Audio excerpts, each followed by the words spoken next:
Kuari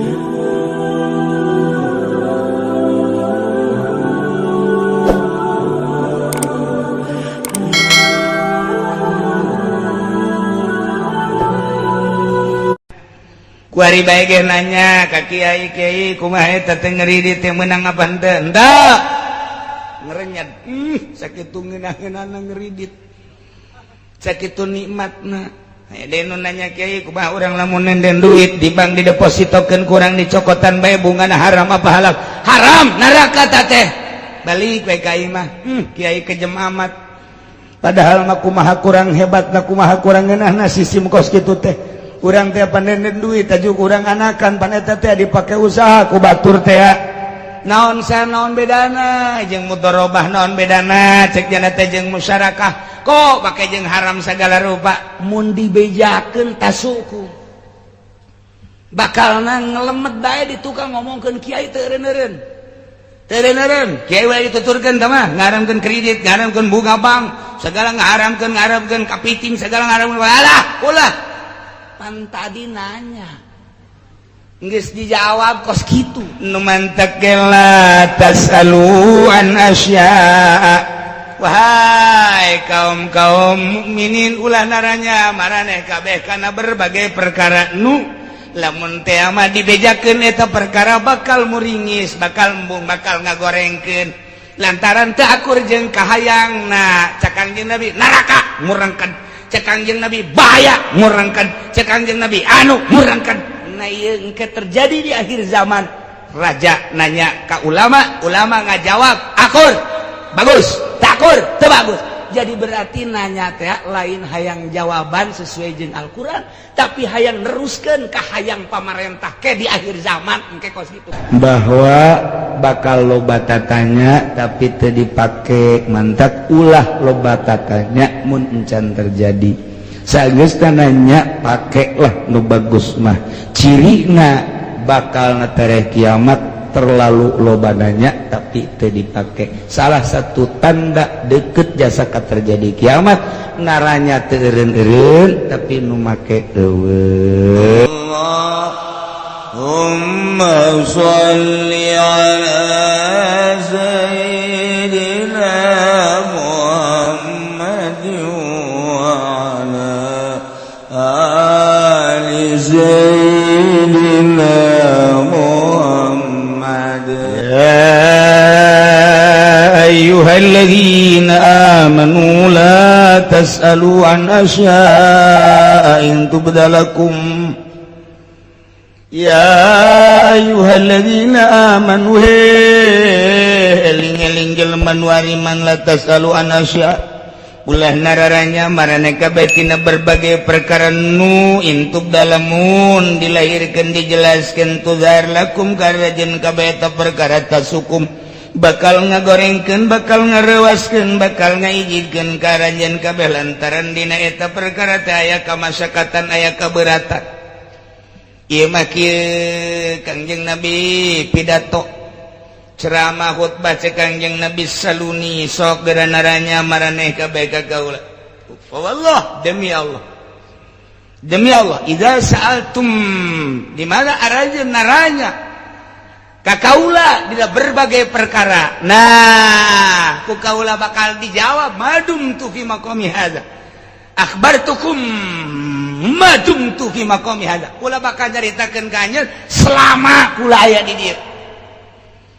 idinya langsung aya sahabat anu anangtung jelema baduy nangtung nanya ka Kangjeng Nabi cek eta jelema man nabi ya Rasulullah saha bapa abdi ya Rasul coba lamun benar-benar tuan Rasul abuka Hudzafah bapa maneh Hudzafah ya bener cenah teh Muhammad tinyahuun ke bapak aing tapi nyaho dinu saurang nanya ya Rasulullah ayeuna di mana makani tempat abdi engke di mana Kangjeng Nabi neraka maneh mah langsung tungkul jadi kos karari ieu cenah nanya urang nu nanya deui di mana tempat bapak abdi nu geus maot cek Kangjeng Nabi bapa maneh di kuburna di anu kemudian ku hari keur disiksa engke jaga bakal ka neraka kideug kabeh Mantak Sayyidina Umar langsung menang tuh. Raditu billahi robba wa bil islami dina wa bi Muhammadin nabiyya wa rasulah. Lantaran ini ditanya naon bae ngajawab, ditanya naon bae nyaeun. Karena hal-hal anu gaib bae nyaeun. Waduh lain luar biasa cek Sayyidina Umar. Raditu billahi robba wa bil islami dina wa bi Muhammadin nabiyya wa rasulah. Sayyidina Umar cek Kangjeng Nabi, ijlis ya Umar, ijlis Umar. Sayyidina Umar geus teu katahan ku cinta-cinta ka Kangjeng Nabi. Ditanya naon bae pas itu. Jawab Kangjeng Nabi. Pelebah pas Kangjeng Nabi khutbah diteruskan cek Kangjeng Nabi innallaha farrada alaikumul hajja fahujju. Saenyana Gusti Allah geus mardukeun ka aranjeun kabeh mau ngaji. Heuh, geura marungga haji baraneh kabeh. Aya nu nangtung sahabat. Aku amin ya Rasulullah. Apakah tiap tahun ya Rasulullah? Kangjeng Nabi terjawab. Aku amin ya Rasulullah. Kangjeng Nabi terjawab. Sakali deui aku amin ya Rasulullah. Apakah enggak tahun? Cicing Kangjeng Rasul. Cek Kangjeng Rasul lamun kukula dijawab niscaya ieu munggah haji kudu unggal tahun. Andai kata unggal tahun dipardukeunana atuh moal mampu maneh komo di Indonesia mah daftar ku ari 6 tahun ka hareup karek berangkat. Daftar ku ari 7 tahun karek berangkat sedengkeun dituntut kudu unggal tahun. Bahaya kata Kangjeng Nabi. Langsung terjawab turunlah ayat ya ayyuhalladzina amanu wahai jelema nu ariman la tasalu an asya'u sok naranya maneh tina berbagai perkara nu lamun dilahirkeun dijelaskeun ka aranjeun kabeh bakal ngamurengkeun tas hukum ngagorengkeun ka anjeun ngabahayakeun ka anjeun lantaran jawaban-jawabanana loba nu katengah-tengeunahkeun. Kuari bae ge nanya ka kiai kumaha eta teh ngeuridit teh meunang apa henteu? Henteu. Ngerenyet. Sakitu ngeunah-ngeunahna ngeuridit. Sakitu nikmatna. Aya deui nu nanya kiai kumaha urang lamun nenden duit di bank didepositokeun kurang dicokotan bae bungana haram apa halal? Haram, neraka teh. Balik bae ka imah. Kiai kejem amat. Padahal mah kumaha kurang hebatna kumaha kurang ngeunahna sistem kos kitu teh. Urang teh panenden duit tajuk urang anakan pan eta teh dipake usaha ku batur teh. Naon bedana jeung mudharabah naon bedana cek jana teh jeung musyarakah kok pake jeung haram sagala rupa mun dibejakeun tasuku bakalna ngelemet bae di tukang ngomongkeun kiai teu eureun kiai we dituturkeun tah mah ngaharamkeun kredit ngaharamkeun bunga bank segala ngaharamkeun kapiting segala ngaharamkeun alah ulah.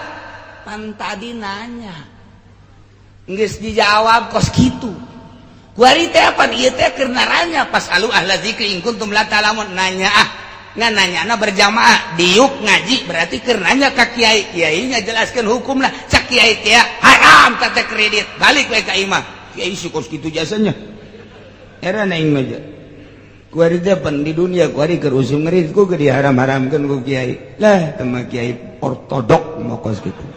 Dia sudah ngaji deui ka ditu, sanu nitahan atuh. Sanu nitahan sia-sia nu datang ka dieu aing nitahan tan teh janten aing mah. Ulah sia mah. Aing masih kene beuki kana kos kitu balos jeung Kiai Golkar bae ngajina ka ditu. Jeung Kiai Golkar, jeung bupati, jeung camat ngajina kos kitu sarombongan neraka teh mah. Moal kebel ieu moal. Moal teh mah paling gurubuk ya 50 tahun lah. 50 tahun akhirat. Cek camat teh waduh sombong amat sekali-sekali lah. Kadi gua baca camat nu ngaji kan. Pasar Kemis sok ngaji sekali-kali.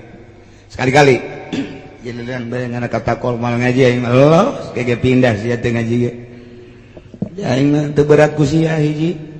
Teu berat ku sasaha. Daek sia nuturkeun aing Quran ulah ka aing nah ka Quran teh kudu sasalaman jeung aing. Diuk mawa sate balik. Teu kudu jeung kiaina mah. Dikeuneun ka tukang sate duitna ku sia. Geus mun hayang bener nu tak loba ku ari camat nu ngareje nyumput embung ka nyawa. Ai bener mah hayang ieu nya ge. Jero hatena mah nuranina mah bener hayang. Ngan embung ka nyawa aing pan aing mah camat cek cenah teh. Embung loba nu ku ari make kumis palsu aya. Emang aing teh nyaho aing. Wajar teh nyaho. Asana balik dibuka kumis palsuna ku nya. Jahat letik nama aing kudu ngaji ka mana jagnya na malah asalnya hobay cenah heula ka datang gadinya asanya obe heulangan asanya hoba sanunya eta taufik teh ku Gusti Allah dipengkolkeun geus nyaho mah pake tah urusan ka ditu mah urusan Gusti Allah urusan Gusti Allah nu penting mah ngaji nanyakeun ngaranna tah sageus dibejakeun aya nu narima aya nu henteu nu hese ge sadar nu hese ge sadar hukum teh hese jasa sadar hukum hese jasa MKT teh sadar hukum eta keur carita demokrasi digulak nu eleh jadi menang nu menang nu bener jadi salah nu salah jadi bener iyalah demokrasi atuh cacak-cacak Quran ge kos kitu cacak-cacak Quran ge kos kitu nu mentak engke di akhir zaman bakal terjadi cek Kanjeng Nabi iza nazalat nazilatun di mana terjadi hiji masalah di hiji negara baik eta masalah gempa tsunami, balai atau nu terjadi di sekitar negara eta mungkin gejolak politik, mungkin gejolak perekonomian, mungkin gejolak perbudayaan. Idza nazalat nazilatun jama'al amir al ulama'a bakalna raja, bakalna gubernur, bakalna bupati ngumpulkeun para ulama. Musyawarah pemerintah amir umaro jeung para ulama sanggeus dimusyawarahkeun idza tafaku bihi di mana mupakat ulama jeung eta amir an fadahu diluluskeun bagus model kos kitu wa idza talabu bihi di mana ta'akur jeung kahayang amir di mana ta'akur nafadahu iceun ulah dipake tamah paham kos kitu mah terjadi bakal di akhir zaman kos kitu jakuari cak ulama ulah dibejakeun ka sasayeun mah heurang pada urang na bae asalnya hobae heulana balikan deui idza nazalat nazilatun di mana terjadi sesuatu di hiji negara jama'al amir al ulama'a amir bakal ngumpulkeun ulama heuy dek pilpres datangan ulama panggil ulama heuy dek pilgub datangan ulama panggil ulama heuy dek pilkada datangan ulama panggil ulama heuy dek naon deui hiji deui pildes leutik pildes mah panggil bila perlu dijieun wadah 3 tahun sebelum dilaksanakan geus dijieun wadah para ulama diorganisasikeun panggil deui fa idza tafaku bihi di mana akur kahayang ulama jeung eta amir an qadahu dihayukeun an fadahu dihayukeun dibaguskeun didukung disumbang dan lain sebagainya. Dimuyah mayeh duit teh tapi wa idza talaku bihi di mana ulama teh akur jeung amir teh na ieu mah dipiceun napadahu dipiceun ku eta ulah dipake yai kos kitu bakal terjadilah di akhir ieu teh nanya ngaranna amir teh nanya ka ulama ketika ulama ngajawab akur jeung kahayangna lulus ketika terakur jawabanana jeung kahayangnya na iceun iyalah nu mantak la tasalu an asya'a wahai kaum mukminin ulah naranya maraneh kabeh kana berbagai perkara nu lamun teh mah dibejakeun eta perkara bakal muringis bakal embung bakal ngagorengkeun lantaran teu akur jeung kahayangna cak Kangjeng Nabi neraka murengkeun cek Kangjeng Nabi bahaya murangkan cek Kangjeng Nabi murangkan nah ieu engke terjadi di akhir zaman raja nanya ka ulama ngajawab akur bagus takur teu bagus jadi berarti nanya teh lain hayang jawaban sesuai jeung Al-Qur'an tapi hayang neruskeun ka hayang pamarentah ke di akhir zaman engke kos kitu kuari bencan engke di akhir zaman kos kitu kuari mah di akhir zaman teh kos kitu kuari mah siata nu ngajawab lain aing besi pajar aing kos karari itu datang ulama dijieun wadah kebutuhanana terus ditolelir ya Allah ya Rabbi kuhina ulama jualan keulamaan hanya untuk sebuah seseorang hanya untuk sebuah keagungan hanya untuk sebuah mobil hanya untuk sebuah sekupi. Ya Allah ya Rabbi iyalah pelecehan agama kiai nu kos kitu pelecehan agama ngaran pembunuhan terhadap agama teh kos kitu Pembunuhan terhadap agama teh emang kumaha, dibunuh mah Al-Qur'an moal bisaeun, dibuatlah pendidikan formal sekolah. Kesian di dinya teh aya agamaan didukung ku bangsa Indonesia. SD teh aya agamaan baheula mah asal Jumaah bae aya agamaan. Senin, woi hormat cangsa kamera putih baheula mah jakos kitu. Jumat, Kemis aya teh aya agamaan. Sanggeus Kemis henteu Jumat doang. Sanggeus Jumat ge geus henteu doang. Teu bahasa Arab baheula mah aya di SD kuari geus teu aya. Berarti dibunuh teh agama teh. Kuari diwajibkeun bahasa Inggris. Encan lahir geus kudu nyebut yes.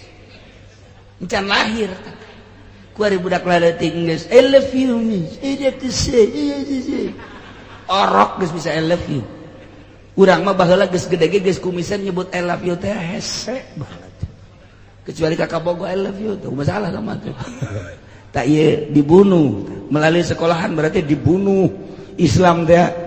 Kuari mah atuh lantaran di sekolah formal geus urang yeun pondok pesantren. Yo, yeun pondok pesantren modern. 50-50 50% agama 50% itu umum.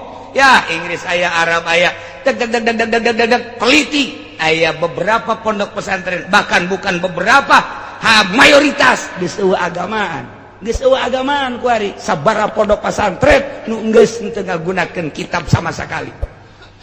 Berarti dibunuh melalui pondok pesantren modern geus percaya agama lempang, tinggal pondok pesantren salafiyah. Iya kuari kiaina dibunuh ku Supermi. Anggeus-anggeussan. Tailah pembunuhan tinggal Amerika bae neulekeun di luhur kapal. Bagaus. Good. Aduh, bagus. Tinggal sababaraha deui. Pembunuhan terhadap agama teh kos kitu. Coba kuari, yeun gereja, dicoba reaksi masyarakat. Lantaran gubernur nangis tanda tangan. Gereja teh geus didukung lantaran partainya dibeli geus aya perjanjian tadi. Coba reaksi masyarakat kumaha?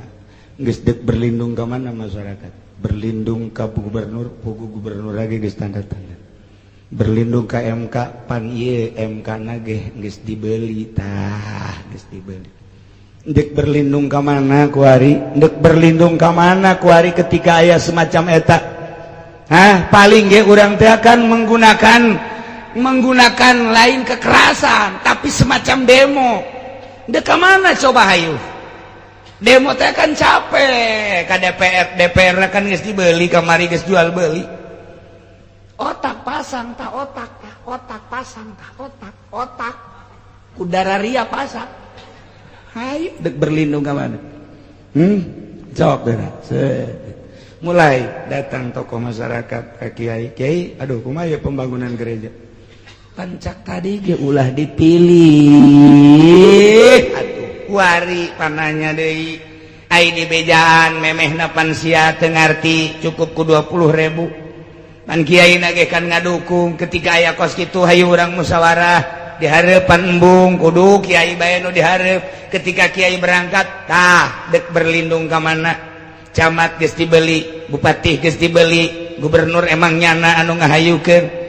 Urang lumpat atuh ayeuna maka kejaksaan, jaksa mana anu bisa dipercaya? Maka pengacara mana anu bisa dipercaya? Urang KM mana aja MKG jual beli, MD jual beli kamari teh. Lillahi taala Allahu akbar jual beli. Ka presiden atuh pan presiden macak jadate pan aing mah atuh presiden. Kos kitu mah kumaha rakyat bae balik deui pan ka rakyat. Lamun rakyat teu satuju aing tanda tangan cek presiden. Mun rakyat satuju aing tanda tangan kesetujuan. Sok olah dihandap berangkat deui ka camatna diganti nu keur ieu dedek diusir. Diganti ku ari bangun boga kekuatan pan camat sakabupaten saprovinsi geus dibeli. Dek camat mana nu boga albab? Dek bupati mana nu boga albab? Kaditu ieu bakal dipergunakan selama 5 tahun masa jabatan atut teh bakal kos kitu ulah gandeng-gandeng ieu mah pada urangna bae. Engke bejaan deui di ditu kitu. Deuk kumaha tah sia teh otak teh dipasang tah kos kitu. Naudzubillah min zalikanya Supermi. Coba ayo sia sekupi. naon deui iyalah latas alu geus dijelaskeun ku Gusti Allah kula sok naranya maraneh kabeh tina berbagai perkara nu lamun perkara eta dijelaskeun bakal murengkeun lantaran penuh kemaslahatan tapi nu jelas bakalna nararanya bae ke di akhir sanggeusna nararanya tapi teu dipake wa intas aluanha lamun maneh naranya ti berbagai perkara hina yunazzalul Quran waktu diturunkeun Al-Quran di masa Kangjeng Nabi masa Kangjeng Nabi mah nanya naon bae ge pan Kangjeng Nabi na langsung diturunan wahyu tubdalakum ngeunaheun tamah di masa Kangjeng Nabi mah na ieu keur carita bahwa di zaman Kangjeng Nabi mah silahkeun bertanya lantaran engke jawabanna langsung wahyu ti Gusti Allah. Tapi setelah Kangjeng Nabi geus ulah loba tatanya kecuali perkara nu wake mun geus terjadi nanya nun can terjadi mah ulah waka ditanya-tanyakeun heulanan aji bae heulanan mun di pondok ngaji heulanan mun di nagara raji heulanan nu nyahona nu ngararaji we hungkul kekeus terjadi aya hiji perkara kakarak dimusyawarahkeun mestina kitu teu meunang waka dijawab lantaran murengked engke kabelah dituna. Kitulah fala tasalu anna qad afallahu anha Allah geus ngahampura tina pertanyaan anjeun anu geus makeun bae fala tamudulah balik deui wallahu ghafurun halim Gusti Allah Maha Ghafur Maha Halim ye ku Gusti Allah dibere sinonim qad sa'alaha qaumum min qablikum nyata naranya ka para nabi kaum memeharanjeun kabeh aju disubadanan kudabina tapi setelah disubadanan summa asbahu biha kafirin umat Kangjeng Nabi Musa naranya ka Kangjeng Nabi Musa umat Kangjeng Nabi Isa naranya ka Kangjeng Nabi Isa umat Kangjeng Nabi Soleh naranya ka Kangjeng Nabi Soleh di zaman Kangjeng Nabi Soleh naranya tentang onta ku Kangjeng Nabi Soleh dibejakeun onta di mana aya eta teh ulah di harubiru ulah dirusak tapi ternyata paakoruha dipencit pan eta nanya ongko dibejakeun ongko ku Kangjeng Nabi Soleh dirusak ongko coba ayo coba ketika nanya ke Kangjeng Nabi Isa tentang Maidah ku Kangjeng Nabi Isa dibuktikan tapi pan begitu dibuktikan endahan kalalapir umat Kangjeng Nabi Isa bahkan Kangjeng Nabi Isa nagedek dibunuh naranya ka Kangjeng Nabi Musa Kangjeng Nabi Musa mah dipentana teh lain lalagaan hayang leuleuh pangeran jahrotan hayang kadeuleuh ku mata ku Kangjeng Nabi Isa diparepeh disapih melalui sifat-sifat yang melalui asma-asma Allah tapi tetap baik kehartian ama begitu dibejakan kafir umat-umat tu baheula naranya ka nabina begitu dibejakan ujungna kafir umat tu baheula naranya umat Kangjeng Nabi Musa umat Kangjeng Nabi Soleh umat Kangjeng Nabi Isa termasuk umat urang umat Kangjeng Nabi Muhammad sallallahu alaihi wasallam naros ka Kangjeng Nabi tapi ketika teu akur jeung hatena kalalapir tah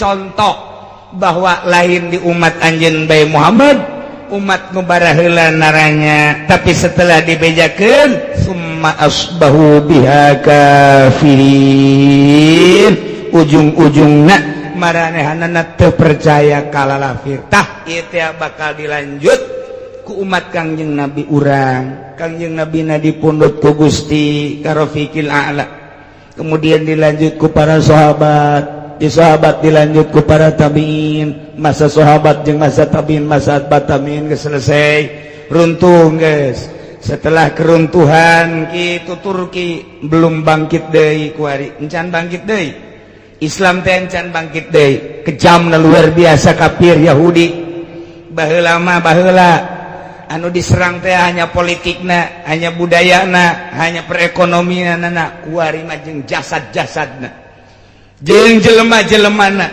lantaran ndek bangkit kamari ieu di bawah naungan Osama bin Laden di jerona aya Saddam Hussein di jerona aya Muammar Gaddafi di jerona aya Gus Dur nah eta teh ndek ngabangkitkeun semangat Islam mun hayang nyaho mah terciumlah oleh Yahudi baheula nu dibunuh teh hanya politikna ku ari jeung jelema-jelemana Irak tanpa pamrih dengan alasan biologis senjata biologis sebenarnya ternyata di Irak tetap baik dibombardir aya dibombardir dibombardir sarua baik sebab lawan ndek ngabunuh Saddamna ieu mah sebab Saddam teh dek ngebangkitkeun Islam.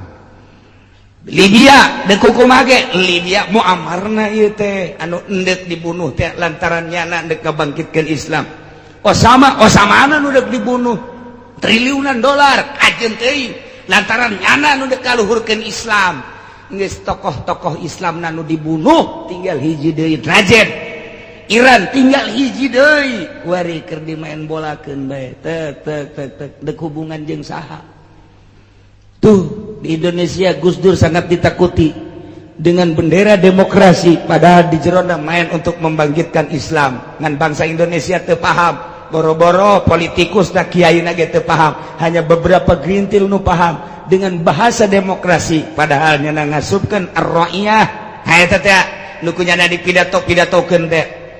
Ya nu nya aku japakeun keur pidato begitu pengangkatan presiden, deuleukeun pidatona dengekeun mun kiai nu jeli nyaritakeun gitu jalbul masoleh wa darul mafasid pidatona teh eta berarti dek ngagunakeun hukum Islam dengan bahasa demokrasi kacium ku Amerika bunuh karakter Gus Dur melalui Amin Rais oyagkeun keluar lengser pundut ku Gusti Allah. Saat ieu negara mana anu dek ngabangkitkeun Islam? Dele di Iran, dele di Pakistan apa aya? Dele di India apa aya? Dele di Irak apa aya? Dele di Saudi Arabia pangheulana di Italian, dele di Turki apa aya? Dele di Spanyol, Uzbekistan, Afghanistan, dele di Indonesia. Mana? Hanya kieu-kieu doang kan urang. Di wadahan mah teu bisa boro-boro dek kalawan Amerika, ngalawan pemerintahan sorangan urang teu mampu. Geus teu mampu tah Islam teh kuari teh keur bener-bener prihatin. Amul hazan urang teh di dunia kuari teh. Suara Islam teh geus eueuh nu kaceuli kabari keur zaman Osama masih keneh mendengung Islam.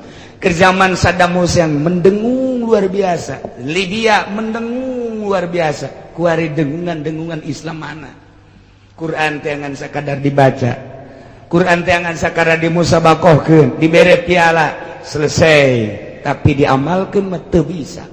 Kobo di Indonesia mah oh, geus dikaluhan jasa ku Amerika bertekuk lutut urang mah di Amerika teh. Teh ieu keur carita iraha bangkit dati. Wallahu a'lam. Urang bisa kieu-kieu bae teh nyaritakeun Islam teh bisa kieu-kieu bae. Lantaran naon? Kiaina kemeh, kiaina kemeh, kiaina kemeh. Anu sulit untuk mendirikan Islam lantaran lamun dihitung kurang cek kiai atuh bae ya sepunggu butuh cek kieu. Dapur teh ngempul-ngempul. Mayan cenah aya Golkar mah datang sok ka Jumere guriwel teu kuat tapa baheula mah jadi kiai teh tapa heula ulah di zaman kewalian di zaman kamari Syekh Nawawi Tanara tapa 3 tahun di gua Syekh Nawawi Mandaya tapa 3 kali 40 poe kemudian nu aya di urang Syekh Asnawi Caringin tapa heula manehanana di gua aya guhana sarua bae kuari ge lamun kula diajak ka ditung ke aya ngaran guhana ieu urang ka ditu deukeut tadi dinya tadi guha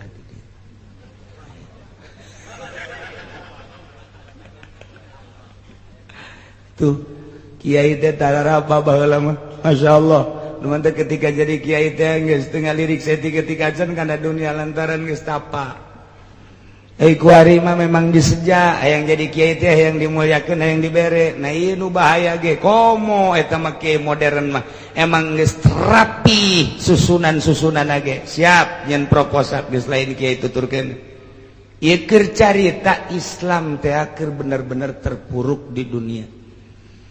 Mentek lumayan aya Islam khuruj engkeuy-engkeuyan lain di urang bae di dunia eta teh nyana teh ka Afgan, nyana teh ka Amerika Latin, ke Amerika Tengah, termasuk nyana ka Jerman, termasuk ka Itali, ka Roma. Eta Islam khuruj teh di urang teh kos kara itu engkeuy-engkeuyan masak di masjid masak deuleu kelas internasionalna.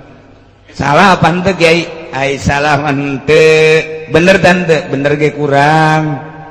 Kunaon gitu dakwahna nu salah encan pas dakwah nyana dakwah aju ninggalkeun keluarga eta nu salah. Adapun perjuangan anak bisa angkat jempol. Aya masjid di Prancis, aya masjid di Jerman, aya masjid di Amerika ieu wasilah daripada Islam khuruj kunjungan ka ditu. Kemudian perjuangan berbagai organisasi diantarana HTI. Padahal eta teh anak buah Amerika keneh. Tapi wallahu alam di satu sisi nya ada dikendalikan, di satu sisi aya perjuangan anak ulah waka di sarua. Tapi kuari kurang diamati organisasi mana atuh nu keur berjuang.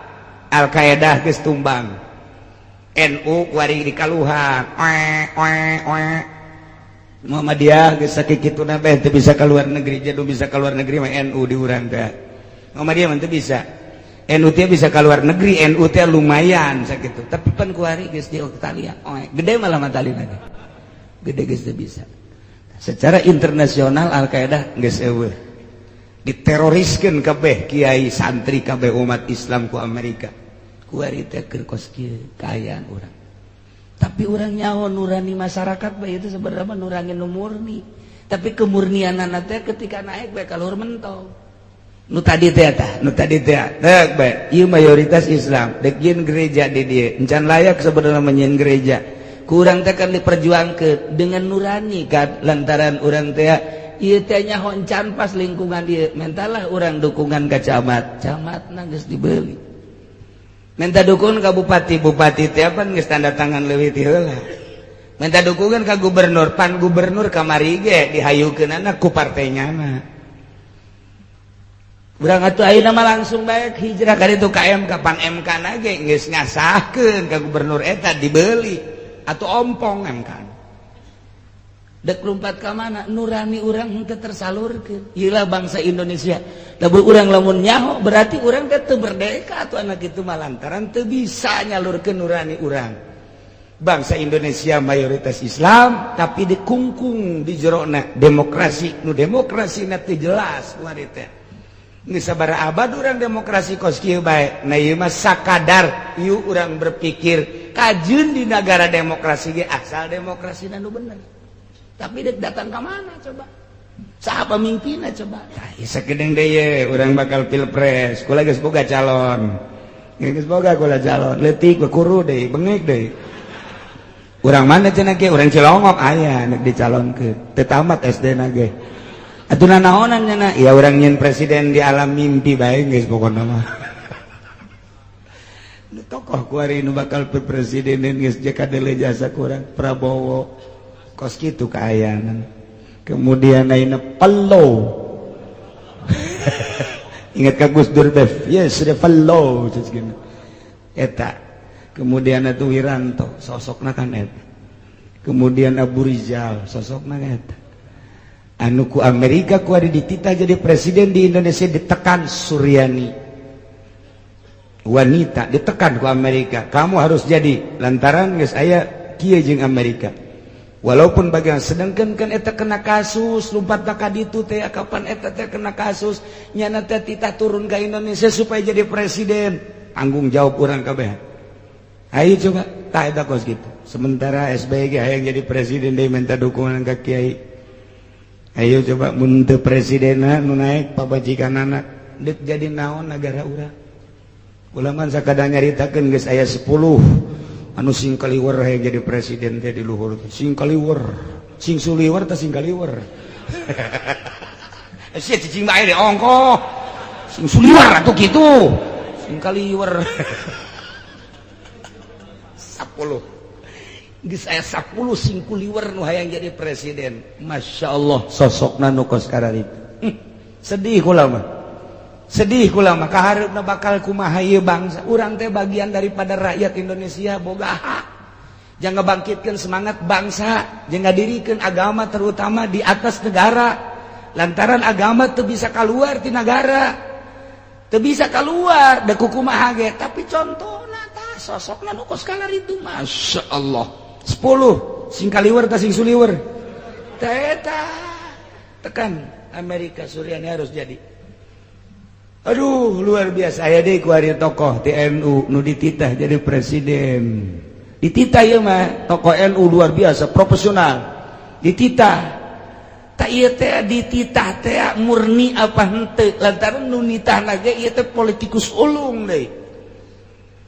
sok sieun deui we di sarua we deui colok irungna colok asal aya bae NU hadir dirinya ilu hadir ilu berkompetisi di Muhammadiyah geus aya kuari dicolok supaya naik hiji di NU supaya aya naik hiji partaina geus dijelaskeun teh kuari dimasalahkeun PKB na ge nu mantak kieu ni Gus Dur nyieun deui eta tah jangan harapkeun seseorang anu bakal nempel ka partai ini tapi pan ieu teh jelas bola bakal dibejakeun ada jelema 10 sing suliwer nu tadi geus aya 7 tinggal 3 deui NU Muhammadiyah hiji deui urang Cilongok nu kuru nu bengek asana eta nu kaing dijadikeun lah pokona deuk kumaha ieu negara masyaallah ieu mah jang bahan balik ka imah berpikir deuk kumaha coba urang ayo jol bae Golkar. Assalamualaikum. Waalaikumsalam. Kieu keur naon? Teh keur kieu bae. Surat. Senin mah ka silaturahmi ka di saha itu tokoh pengurus Golkar itu. Oh masalah. Barang ka deui mere duit nu sabaraha duit. Atuh kieu aya nu sabaraha. Pangabangunkeun pondok bae ceuk. Yang sabaraha tingkat kieu. Itu termasuk pada tingkat baik jeung majelis mobil we hiji kecil tah guys dek berjuang tadi nama dek nanjeurkeun agama presiden datang Golkar leeh hiji aya deui kiai teger didatangan deui ke ku petilu pan petilu teh geus serangkai dua didatangan deui ke Nasdem tilu datangan deh ku Hanura opat datangan dek mana ieu mana Masya Allah iyalah Indonesia teh kos kieu Gusti Allah kalang kitu nage kula mangan sakadar nyaritakeun sakadar rakyat leutik urang mah sakadar sakieu we hungkul ngan ngaharepkeun teh Indonesia teh tetep kos zaman Bung Karno gitu tapi iraha Dele tokoh-tokoh naja lain barodo, nu sebenarnya mah jebolan teh jelendang Pentagon. Pentagon di mana emang? Itu tuh deket Cikupa. Di UCLA, Universitas California.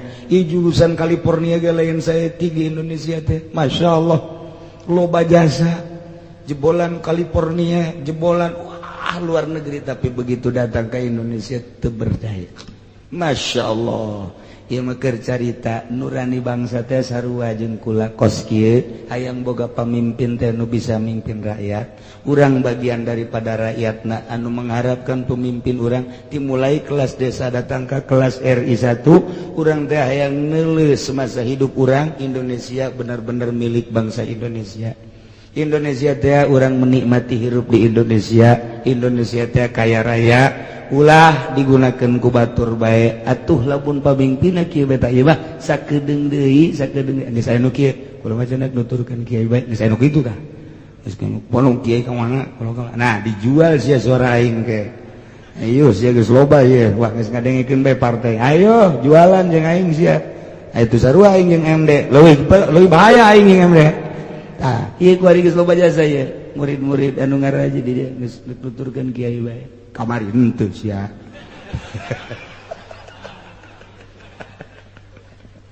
Masya Allah tayo keur carita bahwa bakal loba tatanya tapi teu dipake mantak ulah loba tatanya mun encan terjadi sageusna nanya pakelah nu bagus mah cirina bakal natereh kiamat terlalu loba nanya tapi teu dipake salah satu tanda deket jasa ka terjadi kiamat naranya teu eureun-eureun tapi nu make eueuh wallahu a'lam